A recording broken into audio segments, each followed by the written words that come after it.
மாண்புமிகு முதல்வர் அவர்களுக்கு வணக்கம். அமைச்சர் பெருமக்களுக்கு, பேராசிரியர்கள் வந்திருக்காங்க, நிறைய ஆண்டர்பிரனர்ஸ் வந்திருக்காங்க, இன்டலெக்சுவல்ஸ் வந்திருக்காங்க. இந்த மாதிரி ஒரு மேடையில் எனக்கும் ஒரு வாய்ப்பு அளித்ததுக்கு ரொம்ப நன்றி. பிரஸ் அண்ட் மீடியா நண்பர்களுக்கு, முக்கியமாக அங்கே இருக்கிற தம்பிகள் எல்லாருக்கும் என்னுடைய மாலை வணக்கம். ரொம்ப ரொம்ப சந்தோஷம் இந்த மாதிரி ஒரு நிகழ்ச்சியில் கலந்துக்கிறது, அதுவும் அரசு ஏற்படுத்துகிற நிகழ்ச்சி. இவ்வளோ மாணவர்கள் இவ்வளோ உற்சாகத்தோட அவ்வளோ சந்தோஷமாக இருக்குது. தமிழ்நாட்டுக்கு ஒரு நல்ல சிறப்பு இருக்குது. இங்கே ஒரு பையன் படிக்கிறான், நல்லா படிக்கிறான்னு தெரிஞ்சா சொத்தை வித்தாவது கூலி வேலை செஞ்சாவது அவனை படிக்க வச்சிடணும்னு நினைக்கிற ஊர் நம்ம ஊர். அப்படி அவ்வளோ பேர் கஷ்டப்பட்டு அவங்க பிள்ளைங்களை படிக்க வச்சுட்டு இருக்காங்க. ஸோ கல்விக்கு எப்போவுமே முக்கியம் கொடுத்துட்ருக்கிற ஒரு தமிழ்நாடு.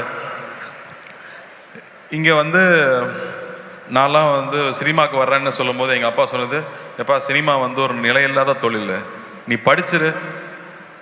படிச்சுட்டேன்னா எது உனக்கு கை கொடுக்கலனாலும் கடைசியில் அந்த படிப்பு உனக்கு கை கொடுக்குன்னு சொன்னார்.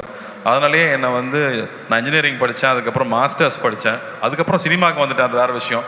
ஆனால் கல்விங்கிறது வெறும் மார்க் வாங்குறது, டிகிரி வாங்குறதோட முடியறதில்லை. ஏன்னா இன்ஜினியரிங் முடிச்சுட்டு எனக்கு என்ன தெரிஞ்சதுன்னு நான் யோசிச்சு பார்த்தேன், எனக்கு பயமாக தான் இருந்துச்சு, ஒன்றுமே தெரியல. ஸோ ஒவ்வொரு வருஷமும் நம்ம என்ன கற்றுக்கிறோன்னு நம்ம பரிசீலிச்சுட்டே இருக்கணும். அதுக்கப்புறமா நம்ம கற்றுக்கிட்ட விஷயம் டிகிரியோட முடிஞ்சிடறதில்ல, வாழ்க்கை பூரா நம்ம படிச்சுட்டே இருக்கோம். வாழ்க்கை காலேஜ் முடிஞ்சு வெளியில் வந்ததுக்கப்புறம் இருக்கு இல்லையா, அது நிறைய ஏற்றத்தாழ்வு இருக்கும். நம்ம நினைக்கிற மாதிரி எதுவுமே நடக்காது. ஒரு பிரேக் ஒயர் கட்டான வண்டி மாதிரி தான், அதை சமாளிக்கிறது சாதாரண விஷயம் இல்லை. அதை எப்படி எதிர்கொள்றதுங்கிறது கல்வி தான் நமக்கு சொல்லிக் கொடுக்குது.